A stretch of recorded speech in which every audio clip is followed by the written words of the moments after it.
Hello, नमस्कार दोस्तों, स्वागत है आपका आपके अपने यूट्यूब चैनल हिंदी मस्ती में। मैं नन्नलाल आज आपको पढ़ाने जा रहा हूँ सूरदास का पाठ।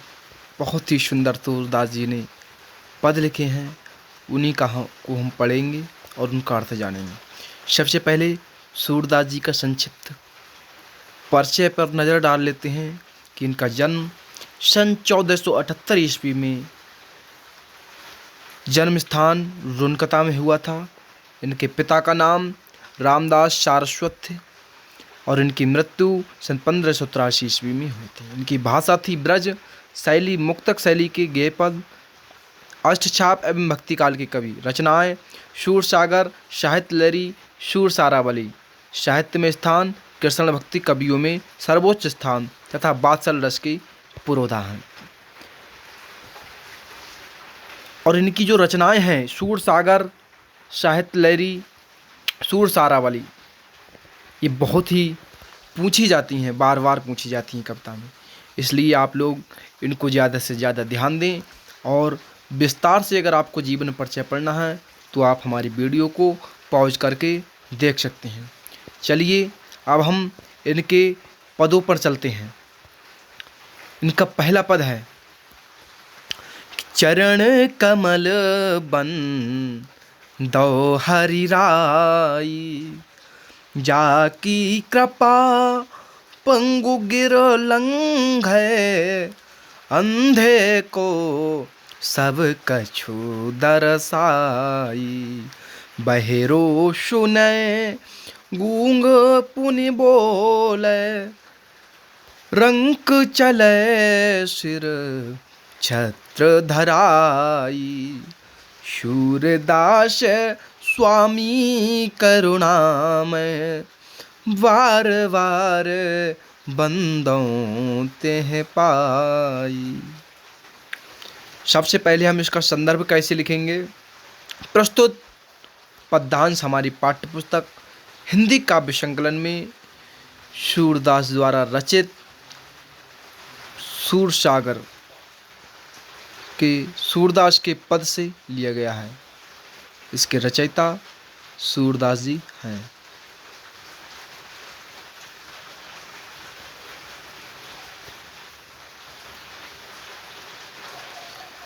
चलिए अब हम इनकी व्याख्या करते हैं, अर्थ बताते हैं। चरण कमल बंदौ हरिराई। सूरदास जी कहते हैं, हे प्रभु, मैं आपके कमल रूपी चरणों की वंदना करता हूँ, जिनकी कृपा से पंगु गिर लंघे। पंगु कहते हैं लंगड़ा व्यक्ति के लिए, जिसकी कृपा अगर लंगड़े व्यक्ति पर हो जाए तो वह गिर माने पर्वत, लंघे माने लांघ सकता है। अगर आपकी कृपा लंगड़े व्यक्ति पर हो जाए तो वह बड़े से बड़े पहाड़ों को भी लांघ सकता है। और अगर आपकी कृपा अंधे पर हो जाए तो उसको भी सब कुछ दिखाई देने लगता है। दर्शाई मतलब दिखाई देने लगता है। और बहरा सुनने लगता है। यदि आपकी कृपा बहरे व्यक्ति पर हो जाए तो वो सब कुछ सुनने लगता है और गूंगा बोलने लगता है। रंक चले सिर छत्र धराई। और रंक कहते हैं निर्धन, जिसके पास कुछ नहीं होता है। रंक मुकुटधारी राजा हो जाता है। सूरदास स्वामी करुणामय। सूरदास जी कहते हैं, हे सूरदास जी के स्वामी करुणामय, सब पर करुणा बरसाने वाले, दया दृष्टि बरसाने वाले, मैं आपके कमल रूपी चरणों की बार बार वंदना करता हूँ। चलिए अब हम नेक्स्ट पद पर आते हैं। अगला पद है, अभिगत गति कछु कहित न आबे, ज्यों गूंगे मीठे फल को रस, अंतर्गत ही भावे, परम स्वाद सब ही सुनिरंतर, अमित तोष उपजावे, अभिगत कछु कहत न पावे। मन वाणी को अगम अगोचर, सो जाने जो पावे। रूप रेख गुण जात जुगत बिनो, निरालंब कित धावे। सब विध अगमो विचारहि ताते, शूर सगुन पद गावे। अवगत गति कछु कहत नावे। अभिगत गति, अभिगत माने जिसे हम जानते नहीं, अर्थात हम अभिगत गति के लिए निराकार ब्रह्म भी कह सकते हैं। अभिगत मतलब जिसके बारे में हमें कुछ ज्ञात नहीं है। निराकार, निराकार ब्रह्म की गति के बारे में कुछ भी वर्णन नहीं किया जा सकता, नहीं कहा जा सकता, क्योंकि सूरदास जी सगल भुक्ति काव्यधारा के कवि हैं, साकार ब्रह्म को मानने वाले हैं, श्री कृष्ण को मानने वाले हैं। इसलिए वह कहते हैं कि निराकार अभिगति गति, निराकार ब्रह्म की गति के बारे में कुछ भी नहीं कहा जा सकता। ज्यों गूंगे मीठे फल को रस, जिस प्रकार गूंगा व्यक्ति है कोई और वह मीठा फल खाता है तो वह केवल महसूस कर सकता है उसका रसास्वादन, अपनी वाणी के द्वारा बखान नहीं कर सकता। वो अंदर ही अंदर केवल उसके स्वाद को जान सकता है, महसूस कर सकता है। इसी प्रकार निराकार ब्रह्म की जो गति है वह उसी गूंगे व्यक्ति के समान है। जिस प्रकार निराकार ब्रह्म को गूंगा व्यक्ति उसकी कृपा को केवल महसूस कर सकता है, बता नहीं सकता कि उसका रूप कैसा है, उसी प्रकार बताया गया है कि परम स्वाद सब ही सुनिरंतर, अमित तोष उपजावे। और उसका जो स्वाद है वह कैसा है, परम स्वाद है, बहुत ही सुंदर स्वाद है, जो लगातार ही चलता रहता है, जिससे अमित तोष उपजावे। अमित तोष कहते हैं अनंत आनंद उत्पन्न करने वाला, उपजावे मतलब उत्पन्न करने वाला है। जो मन वाणी को अगम अगोचर, सो जाने जो पावे। सूरदास जी कहते हैं कि वह तो निराकार ब्रह्म तो मन और वाणी से अगम अगोचर है, अगम है अगोचर है। सो जाने जो पावे, जो उन परमात्मा को जान लेता है वही उसे प्राप्त कर लेता है। रूप रेख गुण जात जुगति बिनु, निरालंब कित धावे। सूरदास जी कहते हैं ना उसका कोई रूप है, न रेखा है, न गुण है, न जाति है। बिना रूप गुण जाति के हम किधर देखते रहें, कहाँ देखें। निरालंब कित धावे, बिना किसी आधार के हम कहाँ कहाँ दौड़ते रहें। सब विधि अगम विचार हैं, ताते सूर सगुन पद गावें। सूरदास जी कहते हैं हम सभी प्रकार से विचार करके कहते हैं, क्योंकि वह हर प्रकार से अगम है, उसके बारे में ना हमने देखा है। जिसको हमने देखा ही नहीं है तो उसके बारे में हम क्या कह सकते हैं, क्या माने। इसीलिए हम तो, सूरदास जी कहते हैं कि हम तो साकार ब्रह्म के पद गाते हैं, क्योंकि हमने उनको देखा है, और हमने जिसे देखा है उसी के तो हम भली प्रकार से उसे जानते हैं, उसके बारे में सब कुछ जानते हैं। उनका रूप कैसा है, जाति क्या है, वेशभूषा कैसी है। लेकिन निराकार ब्रह्म को जब हमने देखा ही नहीं है तो हम उसके बारे में कैसे जानेंगे। चलिए अब हम नेक्स्ट इस पद पर जाते हैं, आगे बढ़ते हैं। अगला पद है तीसरा। किलकत कान घुटुर बन आवत, मन में कनक नंद के आंगन, बिंब पकिर वह धावत। कबहू निरख हरि आप छाह को, करशों पकड़न चाहत। किलक हसत राजत दुदतियाँ, पुन पुन तेहि अवगाहत। और कनक भूमि पर कर पग छाया, यह उपमा एक राजती। कर कर प्रतिपद प्रतिमन वसुधा, कमल बैठ की साजती। बाल दशा सुख निरख जशोदा, पुन पुन नंद बुलावती। अचरा तरलय ढाक शूर के, प्रभु को दूध पियावती। चलिए अब हम इसका अर्थ बताते हैं।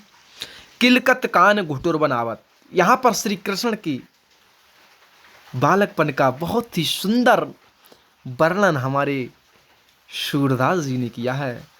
सूरदास जी कहते हैं कि श्री कृष्ण किलकारी मारते हुए, जो कान्हा है श्री कृष्ण हैं, वह किलकारी मारते हुए घुटुअन के बल पर आते हैं और मनमय कनक नंद के आंगन बिंब पकड़ बैठावें। और जो नंद जी का आंगन है वह कैसा है? वह स्वर्ण मणियों से युक्त है। कनक का अर्थ होता है सोना और कनक का अर्थ धतूरा भी होता है। तो यहाँ पर कनक का अर्थ है सोना, अर्थात मनमय माने मणियों से युक्त। जो नंद जी का आंगन है वह स्वर्ण मणियों से युक्त है और उसी में आंगन में श्री कृष्ण घुटुओं के बल घूम रहे हैं। और क्या करते हैं श्री कृष्ण? बिंब पकड़ बैठाव हैं, धावत। बिंब, बिंब कहते हैं परछाई के लिए। बिंब पकड़े हुए, बिंब माने परछाई, परछाई के लिए वह पकड़ने के लिए दौड़ते हैं। बिंब पकड़े वह धावत, अपनी ही परछाई को वह पकड़ने के लिए इधर उधर दौड़ रहे हैं क्योंकि परछाई उनकी पड़ रही है। कर सो पकड़न चाहत, कर कबहू निरख हरि आप चाह को। कबहू माने कभी, निरख माने देखते हुए, हरि माने श्री कृष्ण, आप माने अपनी ही छाह मतलब परछाई को। करसो,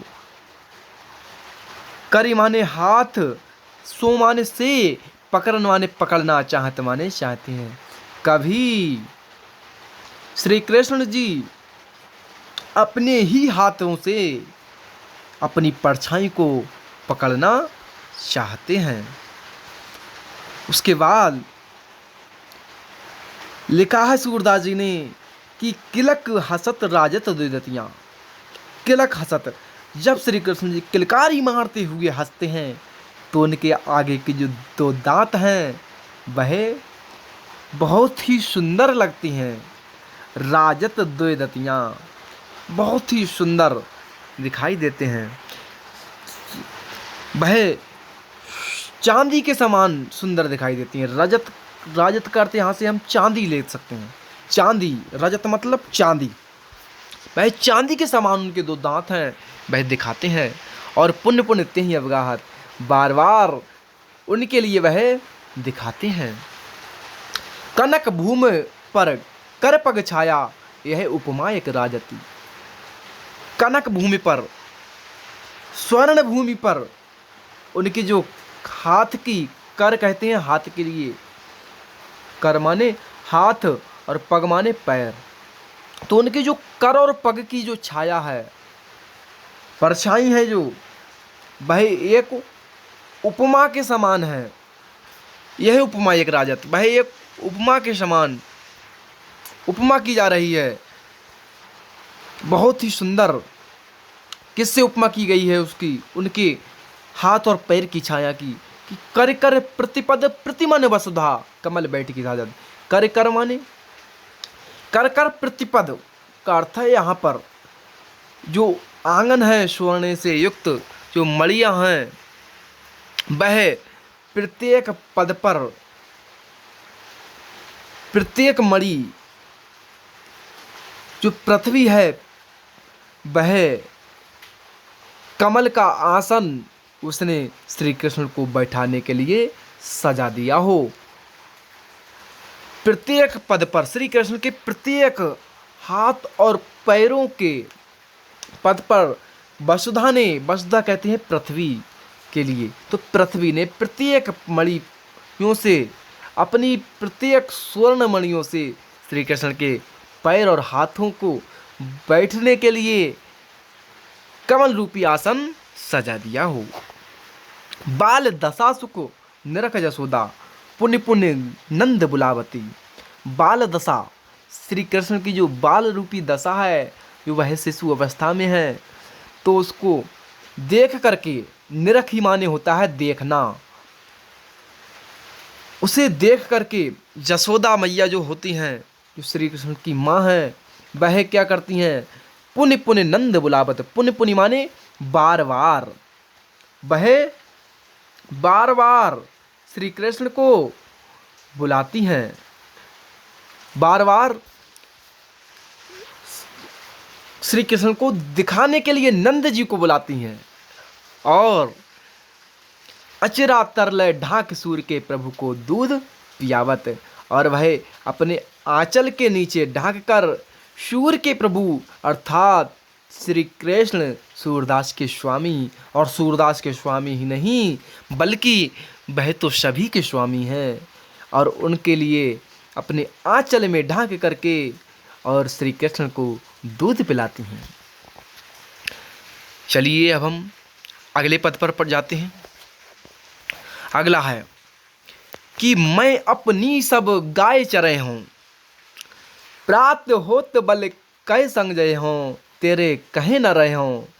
ग्वाल बाल गायन के भीतर नहीं कहूँ डर नहीं लागत, आज न सोवो नंद दोहाई रैन रहूँगो जागत। और ग्वाल सब गाय चरे हैं, मैं घर बैठो रहे हूँ, सूर श्याम तुम सोई रहो अब प्रात जान मैं दे हूँ। अब यहाँ पर श्री कृष्ण जी हैं, भाई हट करते हैं अपनी माता से। क्या हट करते हैं? वह कहते हैं कि मैं अपनी सब गाय चराई हूँ, हे माता मैं अपनी सभी गाय चराने के लिए जाऊँगा, प्रात होत बल के संग जय हूँ। मैं जैसे ही प्रातःकाल हो जाएगी तो मैं बल के संग, बल माने होता है बलदाऊ। बलदाऊ किसका नाम था? श्री कृष्ण के बड़े भाई का। तो मैं प्रातःकाल होते ही बलदाऊ भैया के साथ चला जाऊंगा गाय चराने के लिए, तेरे कहे न रहे हों। अब मैं तेरे कहने से घर पर नहीं रुकूंगा। रहे हों का अर्थ होता है रुकूंगा, तो मैं तेरे कहने पर अब नहीं रुकूंगा। ग्वाल बाल गायन के भीतर न कहूँ डर नहीं लागत। अब यहाँ पर कहते हैं श्री कृष्ण कि मुझे ग्वाल बाल और गायों के भीतर न कहूँ डर नहीं लागत। मुझे ग्वाल बाल और गायों के भीतर न कहूँ बिल्कुल भी डर नहीं लगता है। मुझे ग्वाल बाल न कहूँ मायने होता है तनिक भी डर नहीं लगता है। मुझे बहुत अच्छा लगता है उनके बीच में, ऐसी हट कर रहे हैं। और वह कहते हैं आगे कि आज ना शोभो नंद दुहाई रैन रहूँगो जागत, कि मैं आज नहीं सोऊंगा। नंद दुहाई, नंद दुहाई, दुहाई माने होता है शपथ। क्या होता है दुहाई माने? शपथ। मैं आज नंद बाबा की शपथ खाकर कहता हूँ, कसम खाकर कहता हूँ कि मैं आज नहीं सोऊंगा, रैन रहूँगो जागत। रैन माने होता है रात, रात या रात्रि भी कह सकते हैं, कि मैं आज पूरी रात जागता रहूँगा। और क्या कहते हैं कि और ग्वाल सब गाय चराए हों, मैं घर बैठो रहे हूँ। श्री कृष्ण जी कहते हैं कि और ग्वाल वाल सभी लोग गाय चराने के लिए चले जाते हैं और मैं घर पर ही बैठा रह जाता हूँ, इसलिए मैं आज नहीं सोऊंगा। आगे कहा गया है कि सूर्य श्याम तुम सोई रहे हो, अब प्रात जान मैं दे हूँ। अब यहाँ पर यशोदा मैया कहती हैं कि सूर्य श्याम, हे बालक श्याम, अर्थात सूरदास जी ने लिखा है इसलिए उनका नाम है सूरदास। सूर पहले तो सूर्य श्याम, हे सूर के स्वामी श्री कृष्ण, श्याम कान्हा तुम अब सो जाओ, सोई जाओ, सोई रहो का सोई रहो, सोई माने होता है सो जाओ। प्रात जान में दय हूँ, अब प्रातः काल होते ही मैं तुम्हें जगा दूंगी। दय हूँ, दयों का अर्थ होता है जगाना। मैं अब तुम्हें प्रातः काल होते ही जगा दूंगी। चलिए अब हम अगले पद पर जाते हैं। 5वां पद है कि मैया हूँ न चरे हूँ गाय, शिगरे ग्वाल घिरावत मोसो मेरे पाई पिराई। जौना पत्या ही पूछ पल दाऊ है अपनी सौह दिवाई। मैया हूँ न चरे हूँ गाय। यही सुन माई जशोदा ग्वालिन गारी देत रसाई। मैं पठबत अपने लड़का को आबे मनो बहराई। मैया हो न चरे हो गाई। सूर्य श्याम मेरो अते बालक मारत ताहिर गाय। सूर्य श्याम मेरो अति बालक मारत ताहिर गाय। मैया हो न चरे हो गाय। चलिए अब हम इसका अर्थ जानते हैं, इसका भावार्थ, इसकी व्याख्या जान लेते हैं। क्या है इसका अर्थ कि मैया हो न चरे हो गाय। देखिए ऊपर वाले पद में अभी श्री कृष्ण जी कहते थे कि मैं अपनी गाय चराने के लिए जाऊंगा, लेकिन अब कहते हैं कि मैं अब गाय चराने के लिए नहीं जाऊंगा। मैया हो न चरे हो गाय, हे माता यशोदा अब मैं अपनी गाय नहीं चराने जाऊंगा। शिगरे ग्वाल गिरावत मूसो मेरे पाई पिराए। श्री कृष्ण कहते हैं कि सारे ग्वालवाल हैं वह मुझसे गायों के लिए घिरवाते हैं, मुझसे कहते हैं कि गायों को घेर के लाओ, और जिससे क्या होता है मेरे पाई पिराई। पाई, मेरे पाई, पाई का मतलब होता है यहाँ पर पैर। पाई मतलब पैर।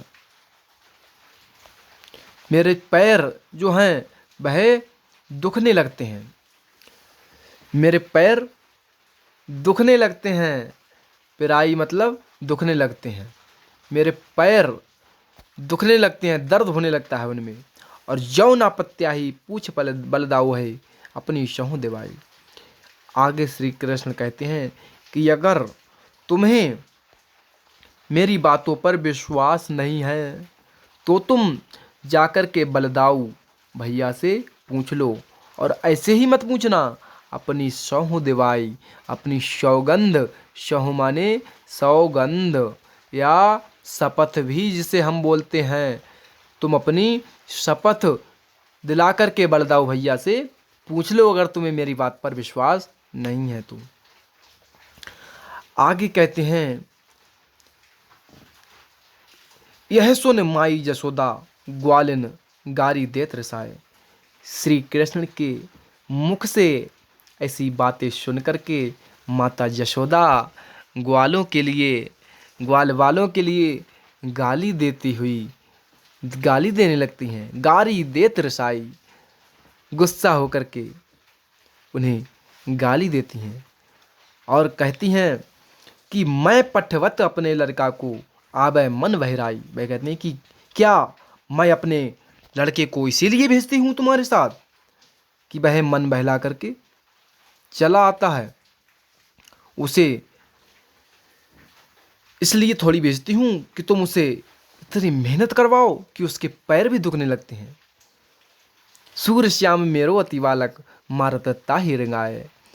उनकी माता जो हैं श्री कृष्ण की, वह कहती हैं कि सूर्य श्याम मेरा श्री कृष्ण तो अभी नन्हा सा बालक है, मारत ताहि रंगाए, और तुम उसके लिए रिंगाई, रिंगा रिंगा कर, भगा भगा करके मार दोगे। आज मैं तुम्हारे साथ उन्हें नहीं भेजूंगी। उन्हें चिल्लाती हैं, फटकारती हैं यशोदा माता। आगे क्या है, अब यहाँ पर गोपियों का प्रसंग है कि सखीरी मुरली ली जय चोरी, जिन गोपाल कीन्हे अपने बस प्रीति श्रवण की तोरी, जिन एक घर भीतर निश्वासर धरत न कबहू छोर, सखीरी मुरली ली जय चोर।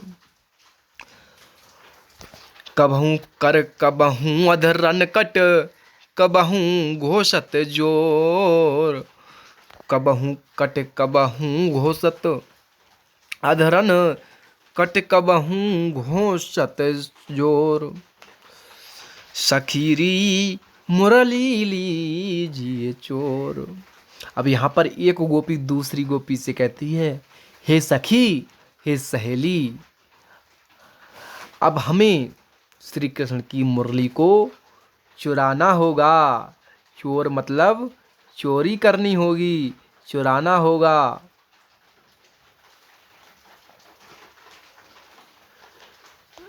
क्योंकि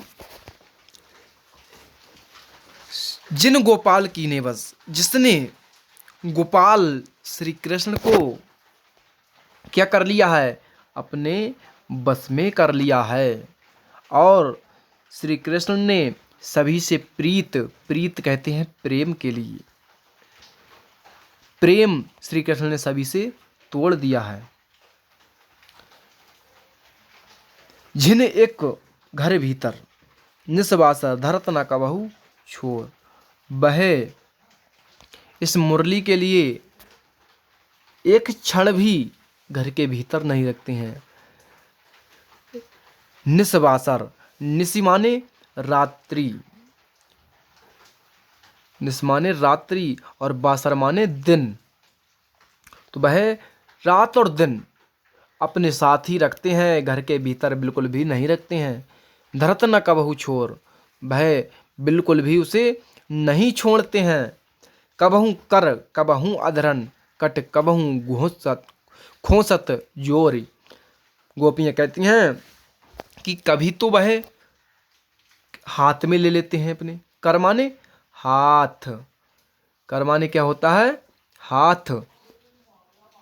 कभी तो वह अपने हाथों में ले लेते हैं, और कभी होठों पर, अधर माने होता है होठ, कभी वह अपने होठों पर रख लेते हैं, और कभू कट, कट माने कमर में रख लेते हैं।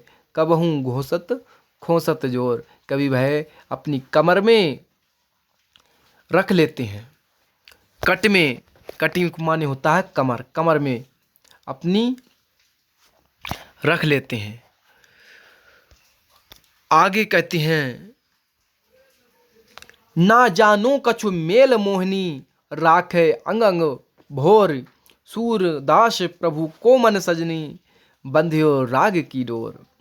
गोपियां कहती हैं कि ना जाने, पता नहीं कि इस मुरली से कौन सा मोह श्री कृष्ण को हो गया है।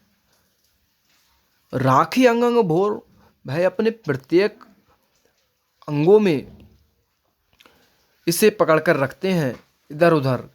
कभी तो वह हाथ में, कभी होठों पर रख लेते हैं, कभी कमर में घुसेर लेते हैं।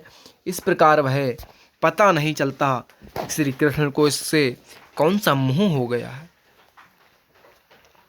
सूरदास प्रभु को मन सजनी, बंधियो राग की डोर। सूरदास जी कहते हैं कि प्रभु को मन सजनी, प्रभु का जो मन है,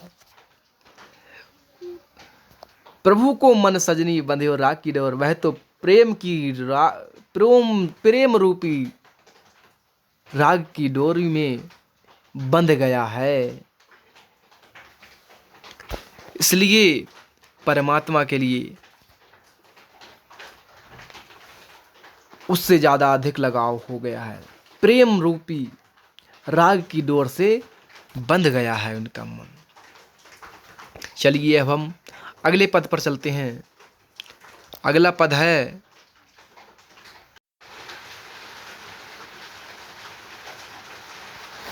आगे है ऊधो मन ना भय 10-20, एक हो तो सो गयो श्याम संग को अब राधे ईस। इंद्री शिथिल भई के शव बिनु ज्यों देही बिनु शीस, ऊधो मन ना भय 10-20, ऊधो मन ना भय 10-20, एक हो तो सो गयो श्याम संग को अब राधईस।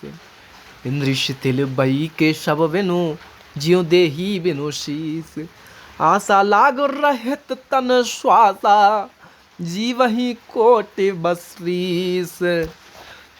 तुम तो सखा श्याम सुंदर के सकल जोग के ईस, सूर हमारे नंद नंदन बिनु और नहीं जगदीश, ऊधो मन ना भय 10-20। अब यहाँ पर ऊधव जो होते हैं वह गोपियों के लिए समझाने के लिए आते हैं। श्री कृष्ण उन्हें भेजते हैं। और श्री कृष्ण भेजते क्यों हैं? क्योंकि श्री जो उद्धव थे उनके लिए अपने ज्ञान पर घमंड हो गया था और वह प्रेम को नहीं मानते थे, इसलिए श्री कृष्ण उनका घमंड तोड़ने के लिए गोपियों के पास भेजते हैं संदेशा लेकर। तो उद्धव आते हैं, समझाते हैं कि देखिए, गोपियों से कहते हैं कीजिए, श्री कृष्ण को भूल जाओ और परमात्मा को प्रेम से पाया जा सकता है, ज्ञान से पाया जा सकता है, प्रेम से नहीं। वह समझाते हैं। तब गोपियाँ उनके उत्तर में, प्रश्न के उत्तर में क्या जवाब देती हैं? मैं कहती हूँ कि हे उद्धव, हमारा जो मन है वह 10-20 नहीं है, हमारा तो एक ही मन है। एक होतो सो गयो श्याम संग को अब राधईस। हमारा एक ही मन है, एक ही मन था और वो भी श्री कृष्ण के साथ चला गया। को अब राधईस। अब हम किससे आराधना करें उस ईश्वर की, निराकार ब्रह्म की, जिसने तुम बता रहे हो। इंद्री शिथिल वही केशव बिन। केशव बिन, केशव कहते हैं कृष्ण के लिए। तो हमारी जो इंद्रियां हैं वह श्री कृष्ण के बिना शिथिल हो गई हैं, ढीली पड़ गई हैं। उन्होंने काम करना बंद कर दिया है। किस प्रकार काम करना बंद कर दिया है? उन्होंने इस प्रकार काम करना बंद कर दिया है जिस प्रकार धड़ के बिना शरीर काम करना बंद कर देता है। देही बिनु शीस, जिस प्रकार देह अर्थात शरीर के बिना जो शीस होता है, सिर होता है, वह काम करना बंद कर देता है। उसी प्रकार श्री कृष्ण के बिना हमारी इंद्रियों ने काम करना बंद कर दिया है, शिथिल हो गई हैं। वह उनके अंदर क्रियाशीलता समाप्त हो गई है। आशा लाग रहित तन श्वासा जी वहीं कोट बरीज। हमें तो श्री कृष्ण की आशा है और आशा के सहारे से ही हमें विश्वास है कि वह आएंगे। उन्हीं की आशा के सहारे हमारे जो तन हैं उनके अंदर जो श्वास चल रही है, प्राण वायु जो हम ले रहे हैं, वह श्री कृष्ण की आशा के साथ हम जीवित हैं। और कोट वरीस, और हम उनकी यादों में कोट वरीस, कोटि माने प्रकार भी होता है और कोटि माने करोड़ भी होता है। तो यहाँ पर कोटि का अर्थ है करोड़। तो यहाँ पर बताया गया है कि हम तो करोड़ों वर्ष तक उनकी आशा में जीवित रह सकते हैं। तुम तो सखा श्याम सुंदर के सकल जोग की। गोपियाँ कहती हैं तुम तो श्री कृष्ण के मित्र हो और संपूर्ण जगत के क्या हो? ईशु हो, स्वामी हो, सकल योग की ईश, संपूर्ण योग साधना के ईश्वर हो, स्वामी हूँ। सूर हमारे नंद नंदन बिन और नहीं जगदीश, किंतु हमारे तो नंद नंदन, नंद नंदन का अर्थ है श्री कृष्ण, अर्थात नंद के पुत्र। कौन? भगवान श्री कृष्ण। तो हमारे तो श्री कृष्ण के बिना और कोई ईश्वर नहीं है, इसलिए हम तुम्हारी बातें कैसे माने। आगे है कि ऊधव जाहो तुम्हें हम जाने, श्याम तुम ही यहाँ को नहीं पठयो, तुम हो बीच भुलाने।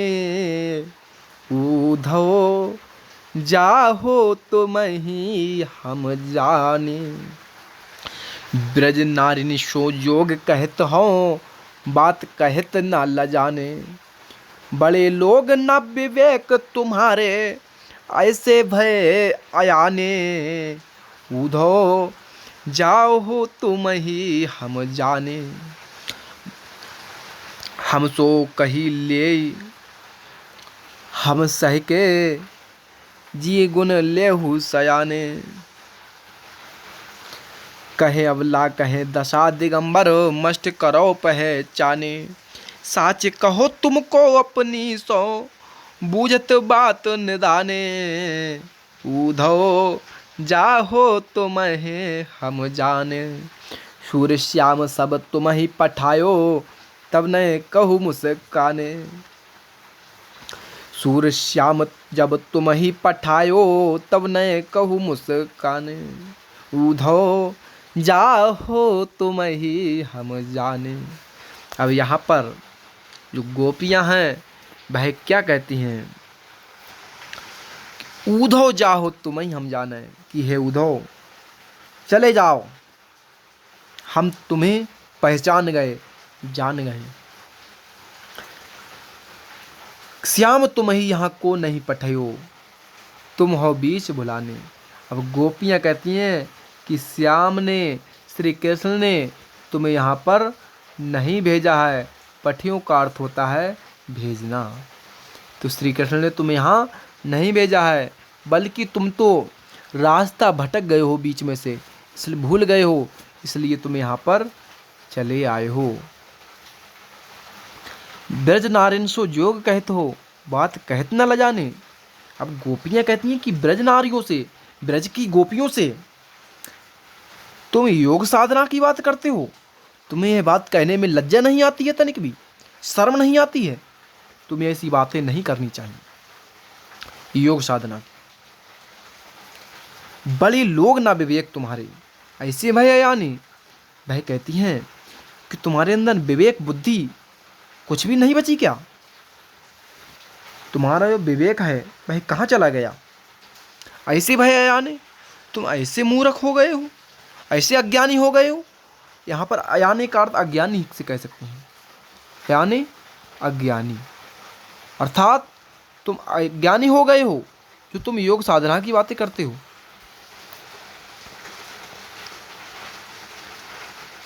हम सो कही लई हम सह कह, जिए गुण लेहु सयानी। हमसे तुमने कहा तो हमने तो सह लिया, चलो। जिए गुण लेहु सयाने, किंतु हमारा जो मन है उसे हम किस प्रकार समझाएं? वह नहीं मानता। कहे अबला कहे दशा दिगंबर, मस्ट करो पहचाने। कहाँ अबला स्त्रियां और कहाँ दशा दिगंबर। दिगंबर मतलब बिना वस्त्रों की दशा। योग साधना करना स्त्रियों के लिए वह कैसे संभव है? ये गुण ले मस्ट करो पहचानो, तुम इसकी पहचान करो, जानो। साच कहो तुमको अपनी सहो, बूझत बात निदाने। अब आगे गोपियाँ उद्धव से कहती हैं कि साच कहो, सच सच बताओ। साच कहो तुम अपनी सौ, तुम अपनी कसम खा करके, अपनी सौ माने सौ यहाँ पर है शपथ का अर्थ। सौ शपथ कि सच सच सच सच बताओ, अपनी कसम खा करके। हम तुमसे पूछ रही हैं, बूझत बात न दाने। हे नादान, हम तुमसे सच सच पूछ रहे हैं, तुम अपनी शपथ कसम खा करके बताओ। सूर श्याम जब तुम्हें पठायो, तब नहीं को मुस्काने। जब सूर के स्वामी, जब श्री कृष्ण ने तुम्हें यहाँ पर भेजा था हमारे पास, तब नहीं को मुस्काने, तब नहीं कहूँ मुस्काने, तब वह थोड़ा भी मुस्काए थे क्या? यह बात हमें सच सच बता दो। हम तुमसे कसम खाकर पूछते हैं कि तुम अपनी कसम खाकर बताओ हमें कि जब तुम्हें श्री कृष्ण ने हमारे पास भेजा था, तो श्री कृष्ण थोड़ा भी मुस्कुराए थे या नहीं? यह पूछते हैं इस पद में। आगे है कि निर्गुण कौन देश को बासी, मधुकर कही समुझाई सौहृदय, बूझते साँच ना हासी। को है जनक कौन है जननी, कौन नारी को दासी, निर्गुण कौन देश को बासी। कैसे बरन भेष है कैसो, कहीं रस मैं अभिलाषी। पावे गो पुण्य कियो आपनो, जोरे करे गो गासी। और सुनते मौने हुए रयो हो बाबरो, सुर सब मत नासी। निर्गुण कौन देश को बासी। अब यहाँ पर गोपियाँ कहती हैं कि निर्गुण कौन देश को भासी, जो निराकार ब्रह्म है वह किस देश का निवासी है? क्योंकि जो उद्धव थे वह निराकार ब्रह्म को मानने वाले थे, वह ज्ञान को मानते थे, योग साधना के, वह कहते थे कि योग के द्वारा हम परमात्मा को पा सकते हैं, महसूस कर सकते हैं, उसका साकार रूप नहीं होता परमात्मा का। तब वह पूछती हैं गोपियाँ कि निर्गुण कौन देश को वासी, कि निराकार ब्रह्म जो है वह किस देश का निवासी है। मधुकर कहे समझाए, वह कहती हैं कि हमें समझा कर बताओ। मधुकर कहे समुझाई सौहृदय, बूझत साँच न हासी। वह भ्रमरा को, मधुकर माने होता है भंवरा, तो वह भंवरा के लिए संकेत करके कहती हैं कि हमें निराकार ब्रह्म को बताओ सच सच, अपनी सौगंध के साथ खाका। बूझत साँच न हासी, हम तुमसे सच सच पूछ रहे हैं, हंसी नहीं कर रहे हैं। को है जनक कौन है जननी, कौन नार को दासी, कि उसका पिता कौन है और उसकी माता कौन है। जननी माने माता। कौन नारी, उसकी पत्नी कौन है, स्त्री कौन है, और दासी कौन है। तुम हमें बताओ कि उसका पिता कौन है, जननी कौन है, माँ कौन है, और नारी कौन है, और दासी कौन है। कैसा वरण, उसका वर्ण कैसा है। वर्ण माने वर्ण, और वर्ण माने होता है रंग, तो उसका रंग कैसा है। भेष है कैसो, और उसकी वेशभूषा कैसी है। वेशभूषा पूछ रही हैं कि उसकी वेशभूषा और रंग कैसा है।